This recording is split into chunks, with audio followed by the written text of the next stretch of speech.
তোমার মেয়ের উপর অধিকার চাও বা যদি তুমি তোমার মেয়েকে পেতে চাও তাহলে আইনের পথেই সেটা তোমাকে করতে হবে। তোমার বউ ফিরে এসে আবার নতুন করে এসব শুরু করেছে। কিছু বলবি না তুই? চুপচাপ মুখ বন্ধ করে থাকবি। অহনা একদম ঠিক বলছে।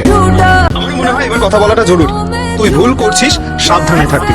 সব ভুল তো আমার ছেলেই করছে তাই না? আবার তো ধোয়া তুলসী পাতা। হ্যাঁ, মা তোকে এভাবে ঠকালো, এই বেহায়া মেয়েটাকে আবার তোর বউ বানিয়ে নিয়ে এলো। কি গুনাহ হয়নি? কিসের ভুল আছে পিসিমণি? গুরুজনরাই তো বলে গেছেন যে বিয়ে জন্ম জন্মান্তরের সম্পর্ক।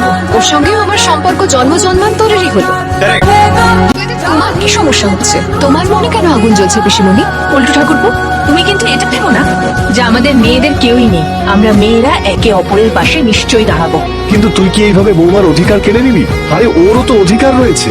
যা তোর অধিকার সেটা তুই রেখে দে, আর যেটা বৌমার অধিকার সেটা তাকে চুপচাপ দিয়ে দে, ঝামেলা শেষ। তাহলে তুমি এটা বলছো আমি দুটো সংসারের খরচা একা চালাবো? আমরা কেউ কিছু বলেছিলাম তোমাকে?